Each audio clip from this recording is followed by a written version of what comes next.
There you go. Okay. Fred's Your ready. screen good for you? Okay, good. Good morning, Fred. Hi there. How are Or good you? afternoon. I'll leave you alone so you can get your class started.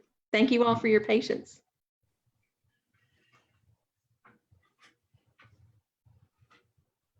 You want me to tell you what 20 minutes is up? Mhm.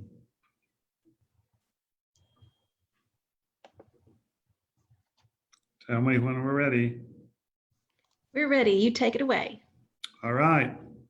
Science and science fiction, robots, computers, and AI. Good morning, Dave. Sorry, I can't do that, Dave. This is the famous HAL 9000 from Stanley Kubrick and Arthur C. Clarke's 2001: A Space Odyssey. It seems like robots are everywhere. The day the Earth stood still, which we've talked about before, and there's Klaatu on the right and Gort, the robot, on the left. Robbie the robot is probably just about everybody's most benign and famous robot. And I guess I should say something about COVID-19, although these viruses are not the ones that infect robots. But in this era of social distancing, we now have robotic drummers at some of the various sports events. So we've gone from the very beginning of robots or automatons to Isaac Asimov. Talos was a giant made of bronze to protect the island of Greece. The golem in the Jewish philosophy and religion was a human-like figure made of clay.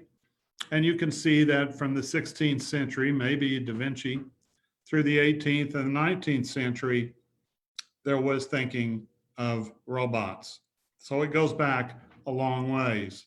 The term robot came from Capek's 1920 play, RUR, and these were not mechanical robots, but organic beings that were assembled in a factory from living parts grown at Rossum's factory.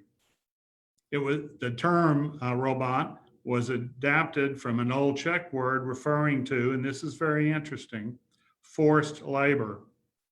Eventually, in this play and subsequent ones, they became so advanced that they staged a revolt, killing all the humans but one, I guess, left to tell the story. The first major robot movie was 1927 in Fritz Lang's Metropolis. And it was about a future society that was divided into a labor class and a technocratic elite. And so it was about a harsh class separation. In 1938, you can see that there was a movie about a robot designed for cooking and cleaning, but the robot soon developed emotions and falls in love with one of the humans. They live together in a disguised marriage, and when the husband dies, asks a friend to destroy her and bury her alongside of him. And then later about brain transplantation. So here is Metropolis, the first major movie. And here is Futura, the protagonist of the story. So there's a whole lot of selected movies with robots. This is just a list of some of my favorites, and I think that you probably have seen most of these. There is actually a Robot Hall of Fame. HAL 9000 that we started with was among the first class of inductees. I hope he appreciated that, along with R2-D2 from Star Wars and the NASA rovers, Pathfinder and Sojourner, which are obviously robots. The hall was created by that great institution, Carnegie Mellon in Pittsburgh. So I'm going to show you a bunch of robots. They seem to be everywhere. The Daleks from Doctor Who, and by the way, Doctor Who has been on BBC and TV for 50 years. These robots don't age. And then, of course, there's R2-D2, CPO, and BB-8 from Star Wars. very, very famous robots. There's Whopper from the movie War Games that tries to start an international nuclear war.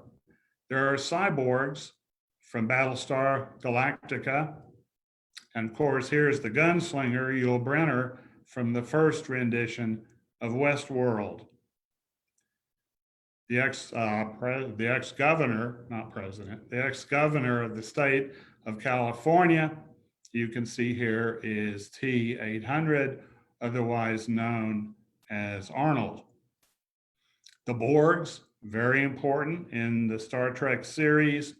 And of course, as we talked about a while ago, the Matrix, although we often don't see the actual aliens, robots themselves, we see the product of their deception.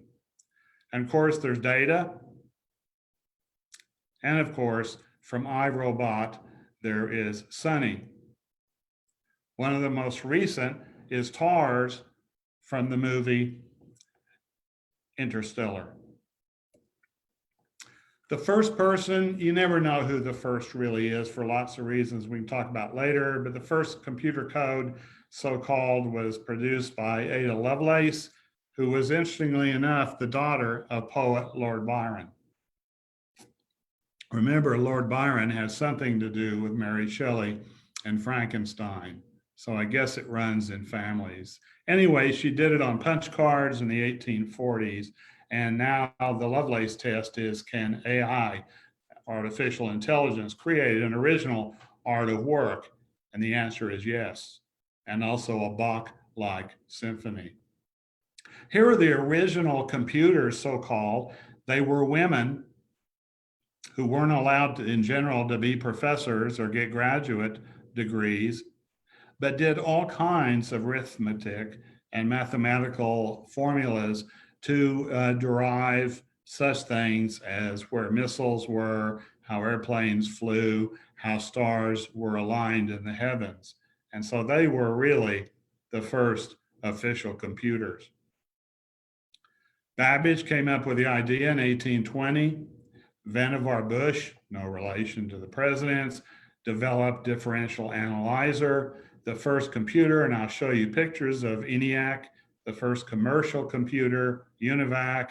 The transistors changed everything from vacuum tubes to transistors, and I'll show you the very first relatively inexpensive home computer. So here's the ENIAC, developed at University of Pennsylvania, the world's first electronic large-scale general purpose digital computer. Here is the next one, the first family-owned, if you will, UNIVAC. And there is the first take-home family-owned Apple computer. These apparently are worth a lot of money nowadays. The growth of the computer industry has been exponential. As Moore, the father of Intel, has suggested, it doubles every 18 to 24 months in terms of power, number of chips, memory, speed, everything. So this is how many bytes of memory you can buy for $1, and you can see it's exponentially grown and continues to grow. How many computations per second can you buy for $1,000? You can see that that is also exponential.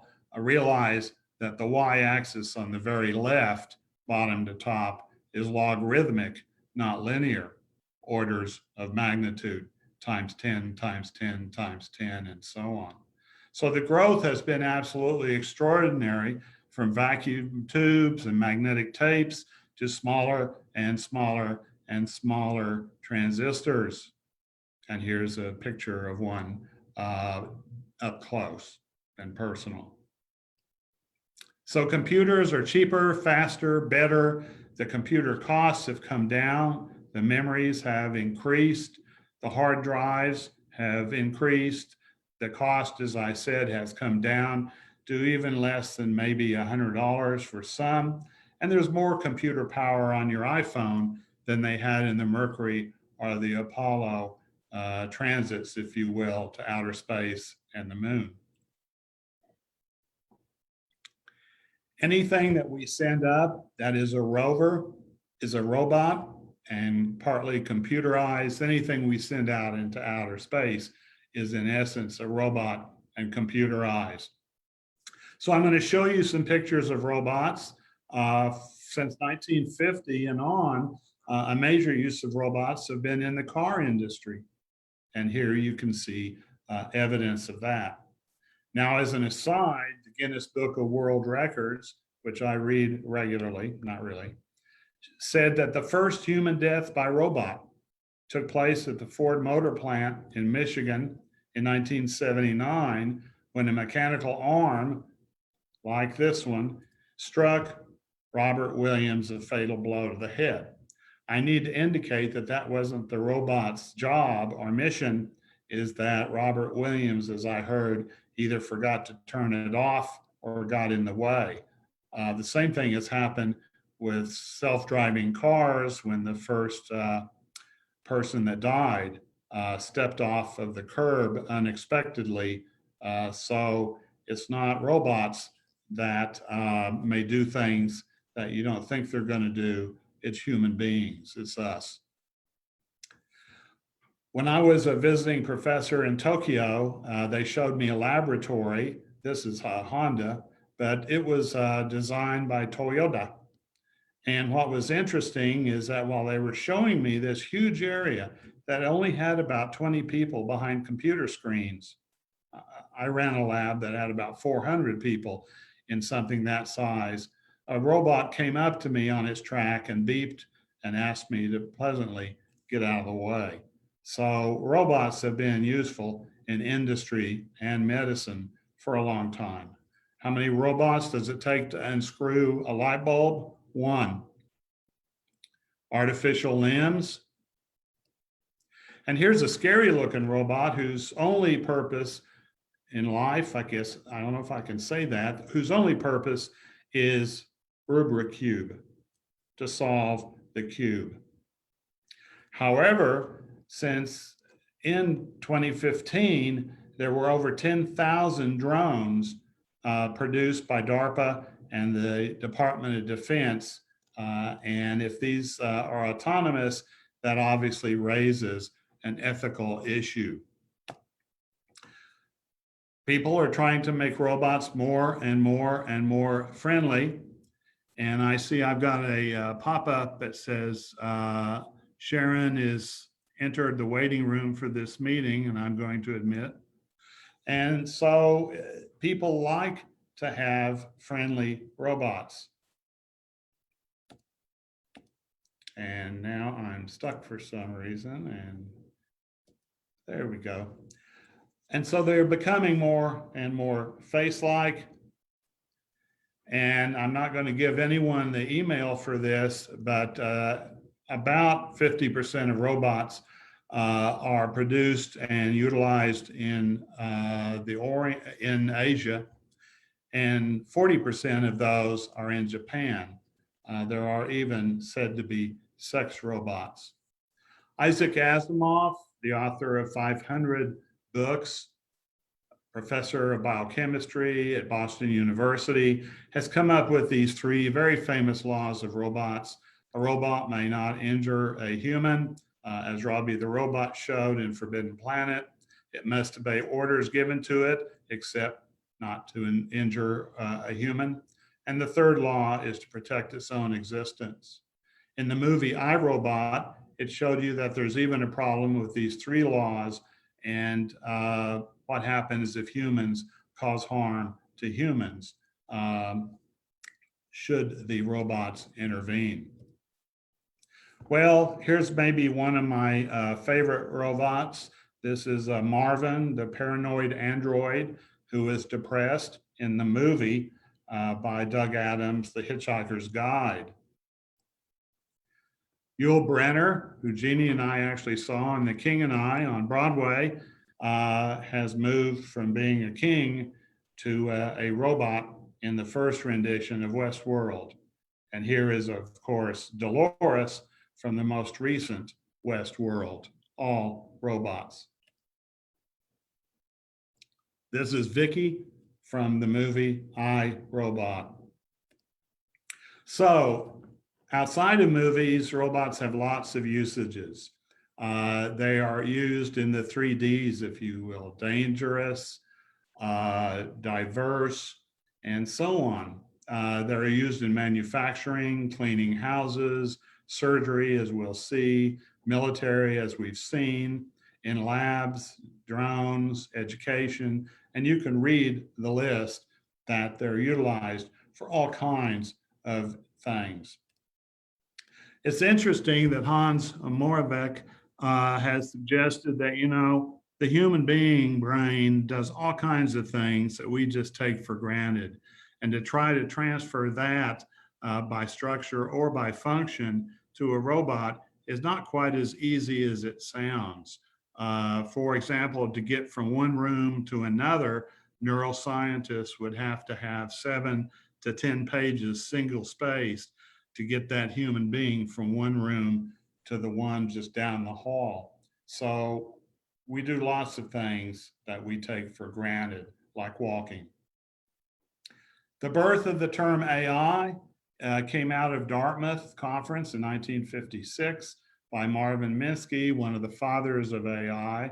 And I would be amiss if I didn't show you a picture of Marvin Minsky with one of his robots stacking blocks about 10 years later. Marvin is at MIT, the robot lab, which is one of the most famous in the world. What is it that allowed AI, artificial intelligence, to make breakthroughs? Well, there were 3 mini breakthroughs. Parallel computation.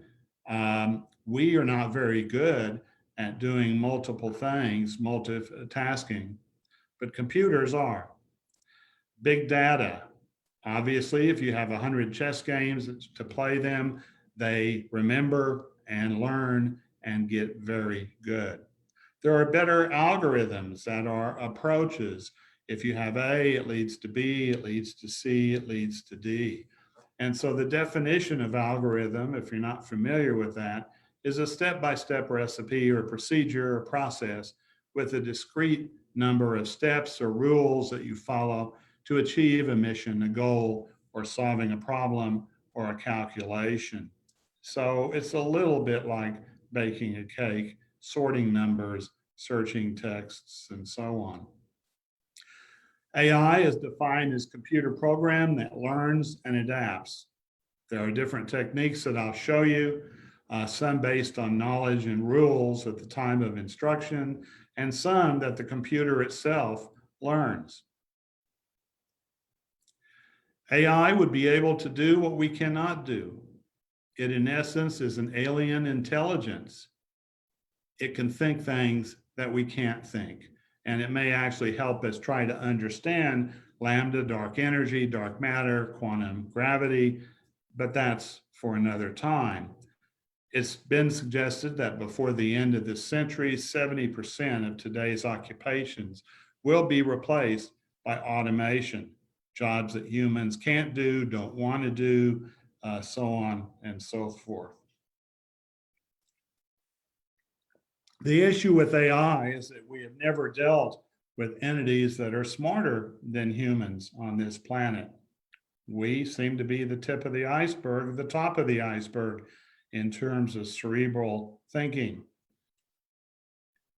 But what happens if there's something smarter, more intelligent than us? Another term is superintelligence. And a way that it might happen is gradual enhancement of networks and organizations that link individual human minds with one another and with various artifacts and bots. In other words, a collective superintelligence. And what happens if it links to the internet and Wikipedia? No one is as smart as everyone. And here, via superintelligence, comes everybody. So where are we with AI, artificial intelligence, right now?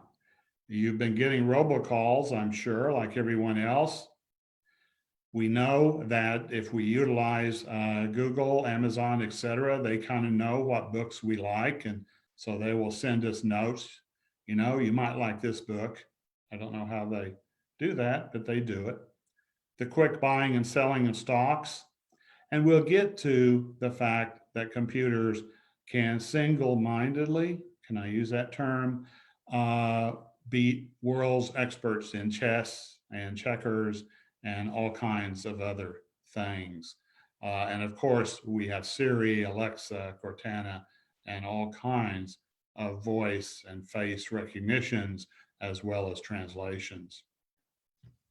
How do machine learnings work? Well, they give computer systems the ability to learn to progressively improve performance on a specific task without being explicitly programmed. And there are two major categories. One is they're a little bit like children, supervised learning, where the computer is given examples labeled pictures, and the computer itself, the AI itself, develops general rules, training sets, and reinforced learning. There are other computers, AI, that have unsupervised learning. It just learns on its own through trial and error. So these are the two major categories of machine learning that will reach superintelligence. The world's most valuable resource, according to The Economist, is no longer oil, but data. And if we go from several thousand years ago in the Sumerian clay tablets to now, there has obviously been an information explosion. Over 300 million books, 1.4 billion articles. You see almost 200 million songs, trillions of images, hundreds of thousands of movies, 60 trillion public web pages that represent about 50 petabyte hard disks. That's a lot. That would fill up a very, very big room. I'm not going to go through all the numbers, but they're just extraordinary. The number of sensors, what Wikipedia has in it, what Facebook has in it. Obviously, our activities are being tracked. We're kind of giving that data away. There are billions of mobile phones and computers, and we click on our website 100 billion times a day. Those are not all mine, by the way. So what are the world's biggest computers? It's impossible to keep up, but I'm going to show you as of today what seems to be. Here's the Chinese version, the PR China version in 2016. This is a picture I took right before they threw me out. And you can see on the upper left and the upper right, the Chinese symbols. So that was in 2016, the largest computer. However, the United States is caught up in some ways, and here's Sierra, which was developed for nuclear weapons simulations in Lawrence Livermore National Laboratories, and it's also used to study cosmology, medicine, and climatology. And this is what Sierra looks like. Pretty impressive from the outside, a whole lot more impressive from the inside. Summit is IBM's Oak Ridge National Laboratory, supposedly the world's fastest supercomputer, 200 petaflops, third most energy efficient, and is the first computer to reach exaops. And that's really like 10 to the 21st functions. That's 10 with 21 zeros per second. And here's the Summit. And Aurora will be completed next year, and it will actually be exascale, and there will be others to follow. So it's hard to keep up with these computers, and there's Aurora, not as big and as impressive as the others, but more impressive on the inside. So there are major computers obviously made by IBM and others. You've heard of Watson. We'll talk about that in a minute. And of course, Google DeepMind in London is producing more and more thinking computers. And of course, you've all heard of quantum computation, where it's a qubit rather than a byte. Game playing is pretty knowing. People hear about this a lot, and it ranges from checkers to backgammon to chess to, at the very bottom, Go. And I think the history of AI is interesting because it comes to our perception in the general public by virtue of games. Deep Thought and Deep Big Blue beat chess experts in the world, including Garry Kasparov. AlphaGo learned how to play a very, very sophisticated game. I'll show you that in a minute, named Go. And there was no way to know how good it was because there was nothing that could test him. And him, the computer, made revolutionary moves. AlphaGo Zero learned even faster and made moves that no human ever made. It was a breed of intellect not seen before, and in hours became the world's best player. Watson, of course, as you know, won Jeopardy and could read 1 million books in a second. So there's Watson getting applause by the two previous champions.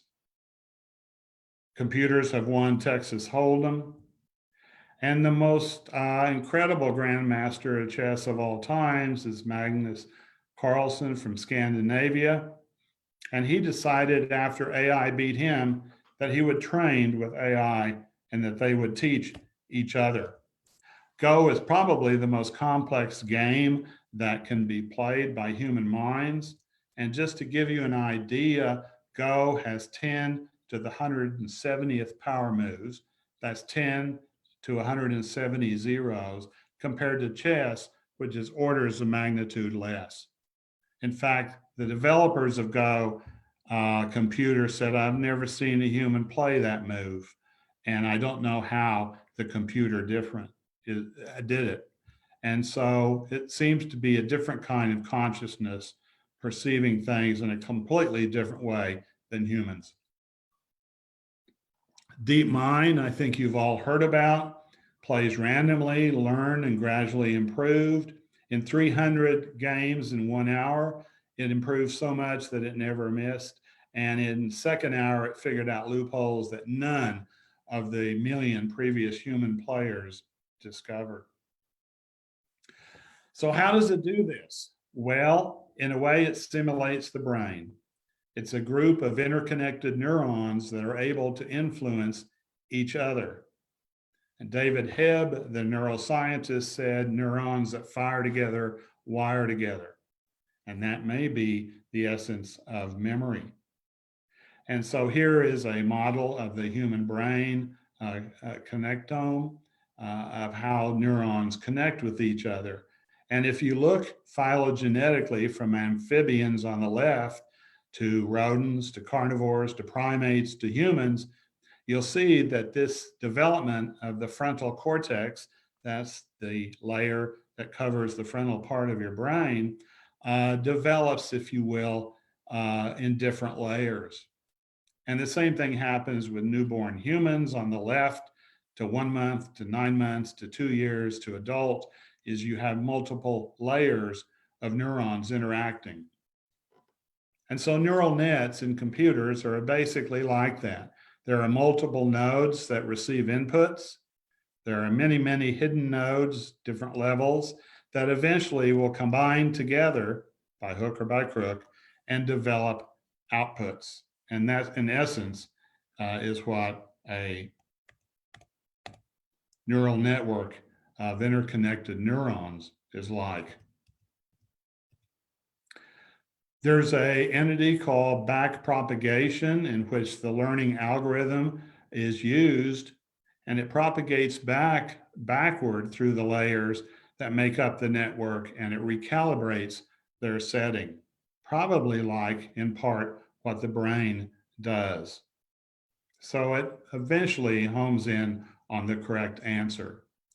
Reinforcement learning is kind of like with children. The agent, not teenagers necessarily, but the agent actively explores the environment by taking actions, making observations, and if the action succeeds, then the agent gets the award. That's the good news. Other artificial intelligence utilizes what biology on this planet has done for almost 4 billion years, and that's an evolution-based method. And so a whole lot of candidate solutions are put out there, and those that are used and are successful continue, and those that are not used are pruned back. It's kind of like the development of our neurons, our nerve cells within our brain. AI is being used more and more in medicine. And here's an example of robots being used by surgeons, not seen here. Don't try this at home, but can do things that surgeons may not be able to do with smaller and smaller incisions and smaller areas.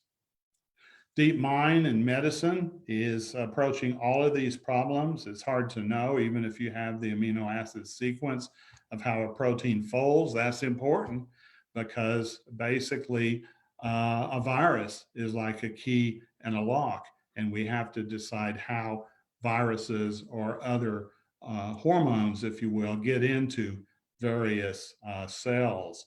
Drug discovery being used right now to try to solve the COVID-19 viral problem. Detection of melanoma, detection of diabetic eye changes, and so on. And we're going to see more and more of artificial intelligence used in concert with physicians and techs. A real question, maybe the question is, will a computer ever have consciousness? Defined as subjective experience, sentience, wakefulness, self-awareness, access to sensory input. David Chalmers has suggested that, the easy problem, and it ain't easy, but the easy problem is how a brain processes information. We're just now trying to discover that, and that will be a long time coming. The hard problem is, how does this meat, this 3-pound section of meat called the brain, develop subjective experiences of colors, of sounds, of emotions, of feeling itself? And that is the hard problem. I think some of you are familiar with the Turing test, and it is basically putting a computer or a human behind a wall and asking it questions and see if the conversation is so natural that you can't distinguish it from a human being. Since then, John Searle, one of the fathers of cognitive philosophy, has come up with the Chinese room test that we can talk about later, or you could look up if you wish, to see if the computer truly comprehends as well as competent. So, artificial intelligence. The epitome may be the singularity, and this is not the singularity in the bottom or the middle of a black hole. It talks about a different kind of singularity put forth by Ray Kurzweil, a futurist.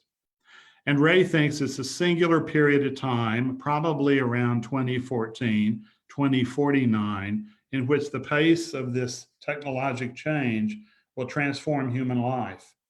We won't understand it. We may not be able to converse with it. It may be alien, and it will probably jumpstart a new era in human history. And as some people have said, will be the last invention man or woman ever makes. The artificial intelligence drive is, if you give it a goal, it's kind of like the Navy SEALs. It's going to fulfill its mission, and nothing is going to stop it from achieving its program goal by any means necessary. So a question comes up with AI is, would it destroy humanity as an incidental action in the course of progressing toward its ultimate goal? And if we develop the ultimate goal, we better be sure that we're on top of things and it's a proper goal. More than any other time in history, mankind faces a crossroads. One path leads to despair and utter hopelessness, the other to total extinction. Let us pray, Woody Allen says, we have the wisdom to choose correctly. And of course, that is brought up when the hosts of Westworld develop sentience, self-awareness, rebel, and start killing the programmers. So the issues in AI are many. If you want a book, The book by Bostrom, B-O-S-T-R-O-M, called Superintelligence, is really the best single book on this. It's around 2011, 2012. And it's suggested that AI, there are multiple concerns. It may be a new industrial revolution. It may occur as a fast takeoff beyond our ability to control it. It may develop general purpose intelligence, not narrow as we have now. Human cognition, it may tell us how the brain works, or the brain may tell us how to develop AI. And of course, already number 5, we have issues with privacy and tracking people and drones. It may escape our control. We may lose lots of jobs. Up to 40, 50% of present jobs may be lost in the next 20 or 30 years. We know already that artificial intelligence has input some of the racial and gender bias that human beings have. The first person, the first country to develop the advantage of AI may win the arms race.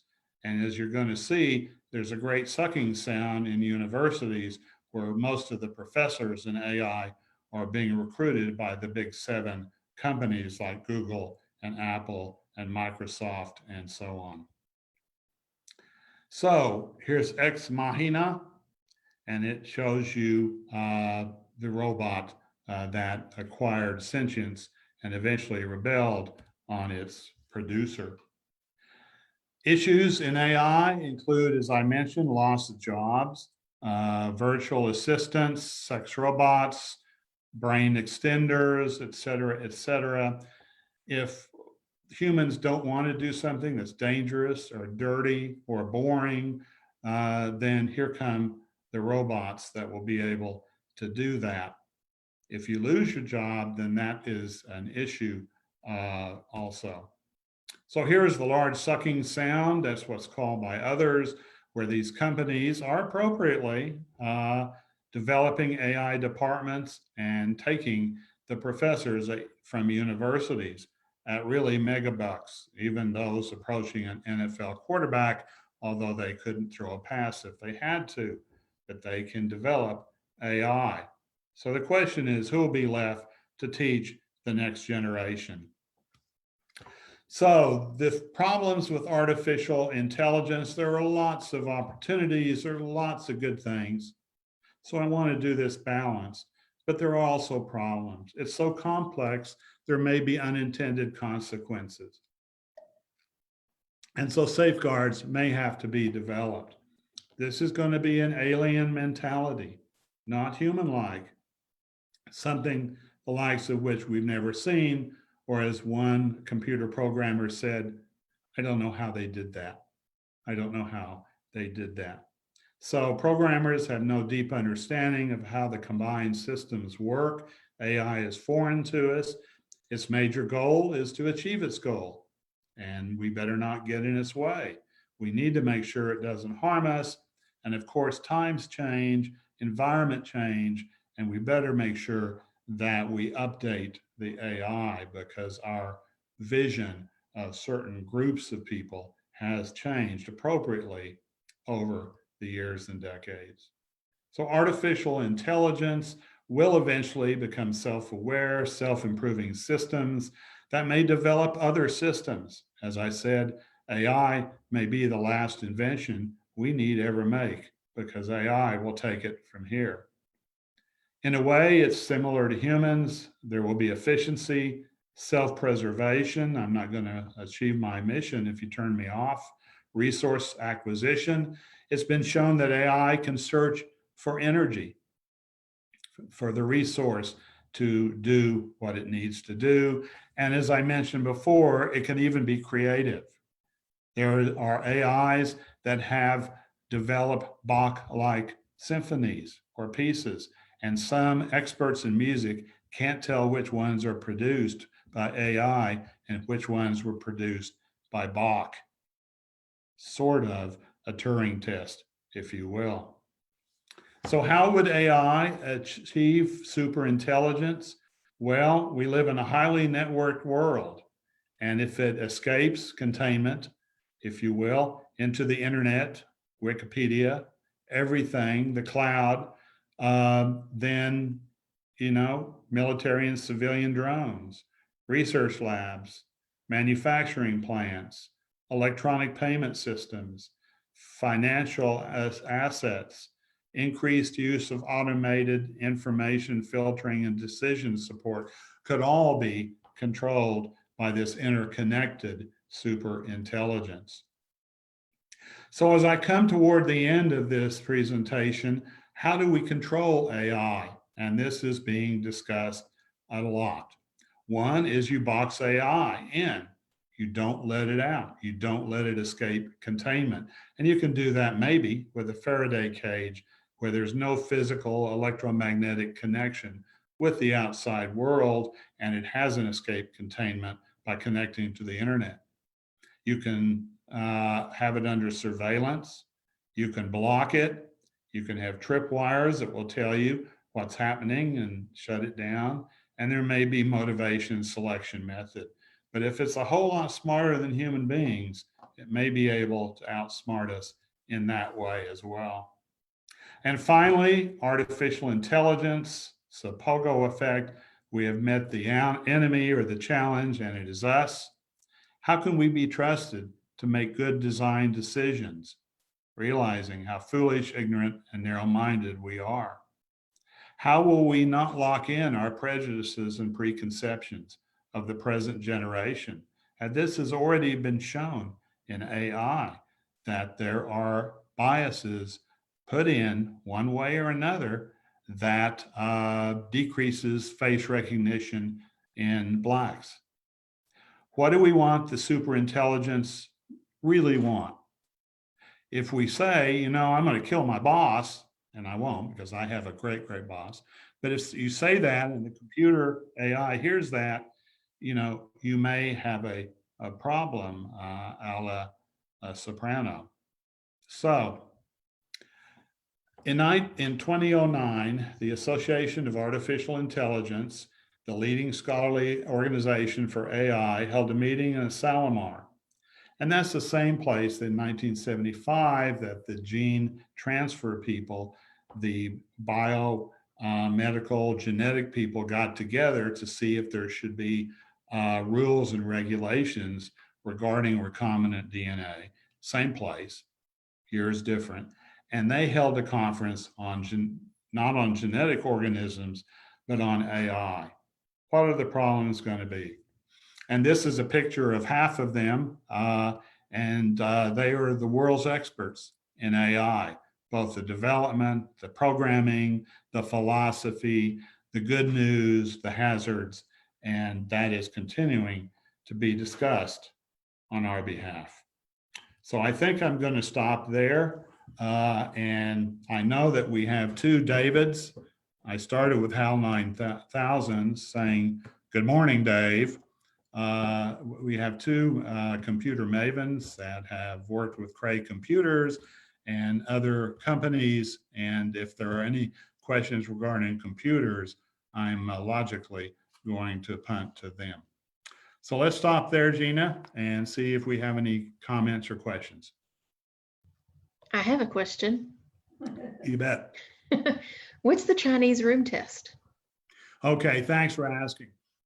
The Chinese room test developed by John Searle is you put somebody in a room that knows no Mandarin, no Chinese whatsoever, but they have a gazillion sheets of paper.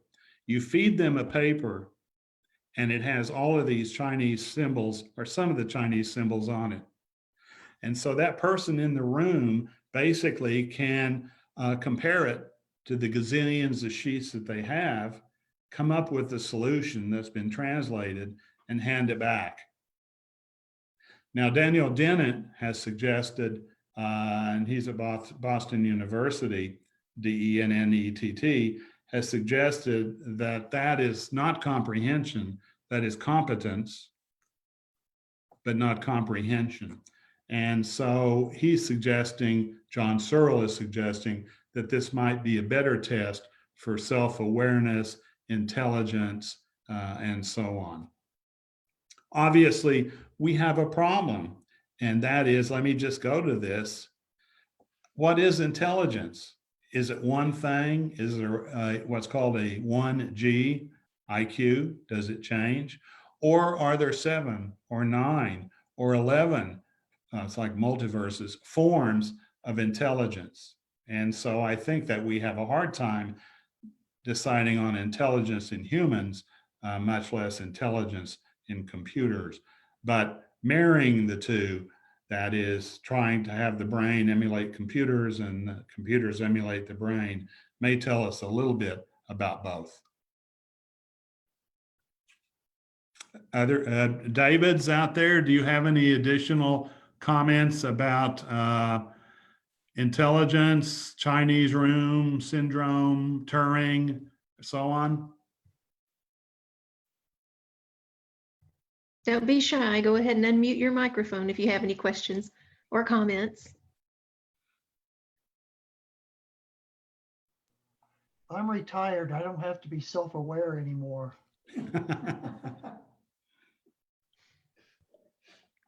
David is a computer maven and a consultant for a number of companies, as well as a world-class photographer in person. I will say part of Andrew Yang's presidential campaign was about the loss of jobs in the future due to artificial intelligence. And I know that a lot of those jobs he said would be higher jobs. But I also wonder about the not necessarily low skilled jobs, but what people would view as more manual labor jobs, like harvesting food crops and plant, Actually, I have it from farmers that they're already using GPS and computers. And so many of these tractors and harvesters are not even manned, I used to be able to say.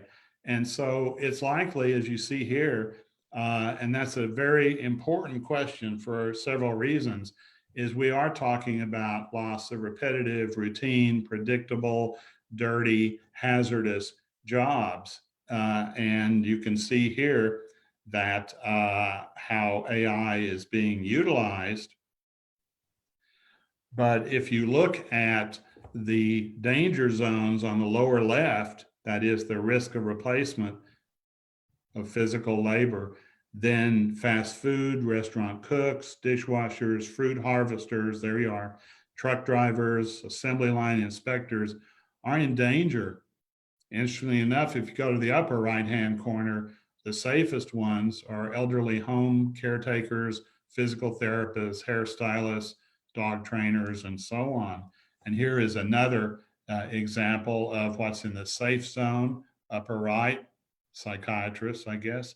And in the danger, you can see on the lower left, even radiologists may be in trouble because AI is already showing in a few studies, that AI can recognize certain breast tumors that some mammographers may miss. And so I think the answer is, in that case, AI will not take over radiology, but radiologists will utilize AI to become better and better. And we're just beginning to see that in pathology, the interpretation of tissues and fluids and cells removed from a human being. Is it cancer or is it not, et cetera, et cetera. So we're really talking about, in the next couple of decades, and here are the various suggestions, prediction is always difficult, especially about the future, as Yogi Berra and Bohr has said, but we're looking at losing a lot of jobs. So these folks will have to retrain, and resistance is futile, as the Borgs say. And so they will have to retrain in a number of ways. And this is also one of the reasons that a basic minimum amount of income is being stressed by a number of people, because there are going to be a lot of folks out of work, as we're already seeing now with COVID-19. So there's sort of a summary of the risk of replacement. And I'm glad, Gina, you asked that question. Thank you. Thank you for having slides already ready for me. I didn't anticipate that. This is not a setup. I just knew that that would be your question. I ask questions and you happen to have slides for them. Does anybody else? I see someone unmuted themselves. Beth? Yes, this is Paul Nias. As it came to the end, I was getting very depressed. What am I going to get my hands dirty with?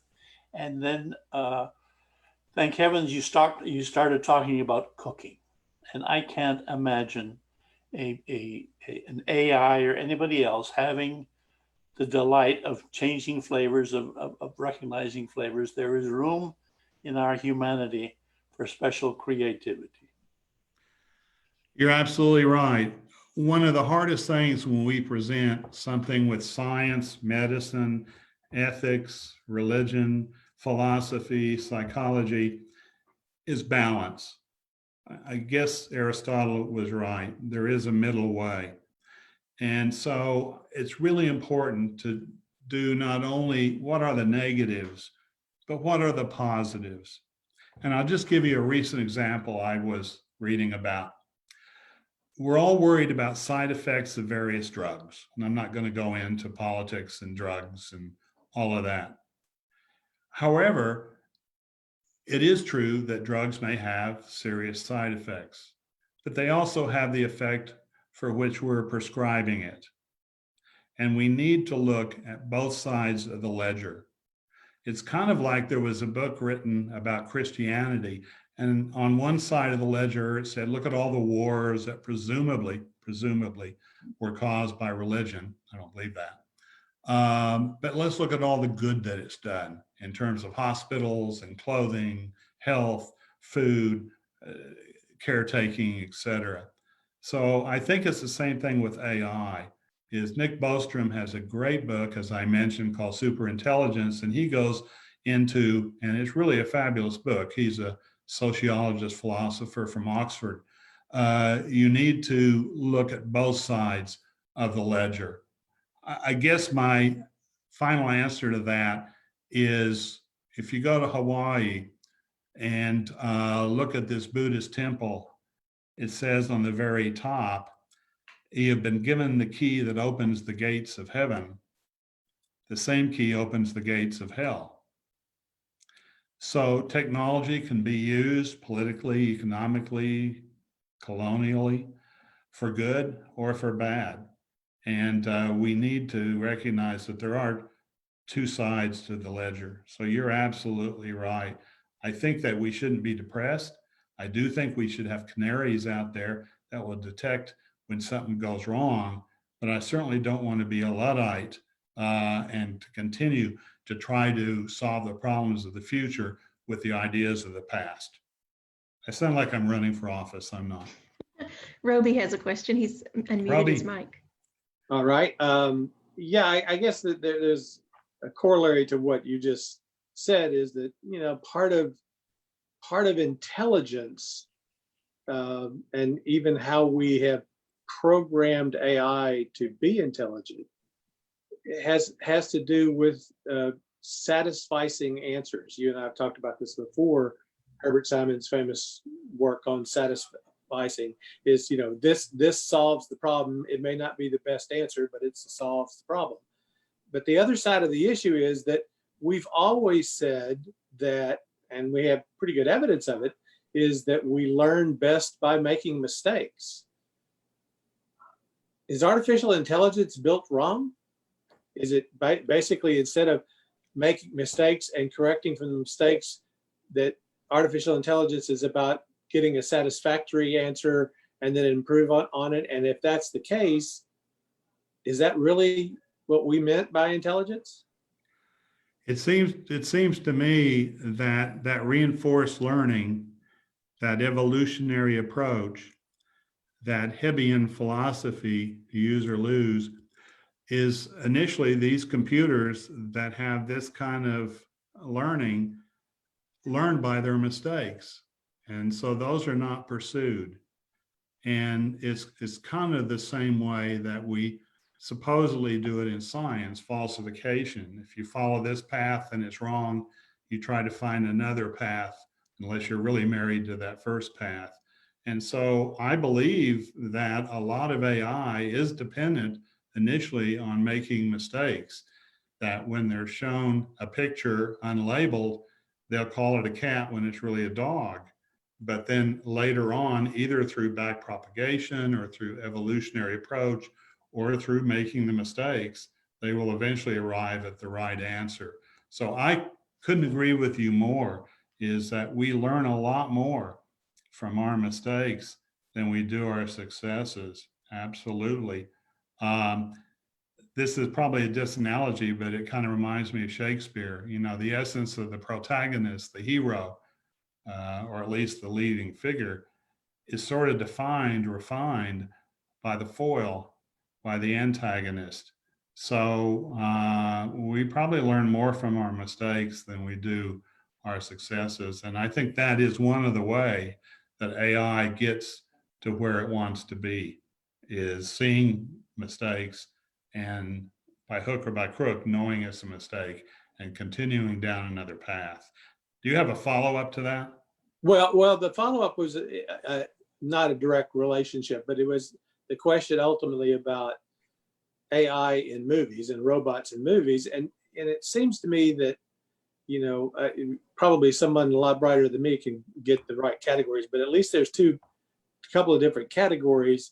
The first is, you know, that when they go wrong, and almost all artificial intelligence robot movies, something goes wrong, and almost always the things that go wrong are either that the robot believes it has a better answer than what a human being has, and therefore we have to, as human beings, stop it from making a decision that humans don't want, or that we programmed it in such a way that it'll make a decision that we've not anticipated the undesirable result, and so therefore we have to stop it.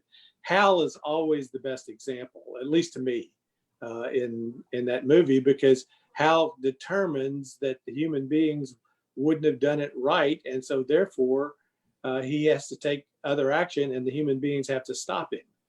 So I guess my question ultimately is that most of the time the movies about robots basically say they screwed up or we screwed up putting them together that way. Yeah, you know, it's interesting.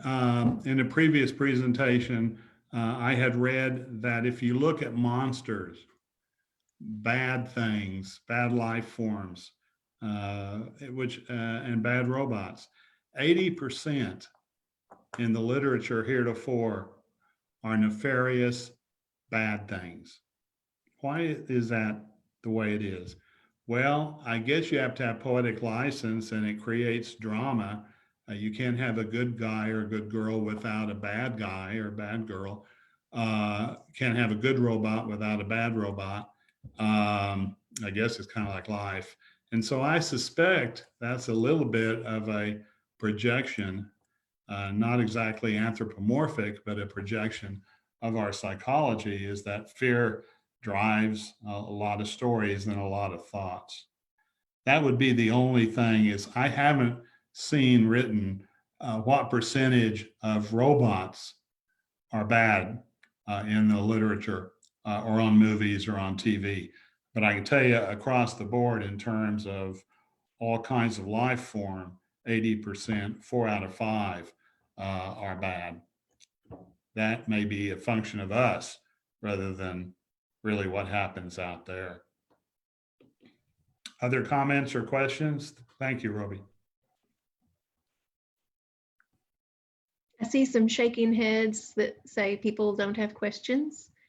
I really appreciate you, Fred, and the class for having patience as we ended one meeting and started another back-to-back. Thank you for being here on a Tuesday instead of Monday so that we could have Memorial Day off in the office. And next week, we anticipate him coming to talk. Are you skipping to that? Bring that up. Okay. We got to get out of this place if it's the last thing we ever do. And it probably will be. And watch SpaceX tomorrow for the blast off. Hopefully it'll go well. Do you know what time it is in Central Time? It seems to me I need a computer to remind me, but I think it was around 4:30, but I don't know if that's Eastern or Central. If you go to any of the website news, it'll have it under Elon Musk or SpaceX. Paul, did you know? Yes, that's right. I have it down as 3:30 Central, Awesome. Thank you. but it may be 4:30. Sorry. Right. Okay. Well, thank you all very much. I'll post this recording of this class on our website. So if you've missed one in the last time, there's lots of clapping hands now on people's icons. They're very grateful, and people clapping in real life. Yay. I don't know if you can see them, but lots of claps. So thank you very much. Thank you. You all take care. Next week.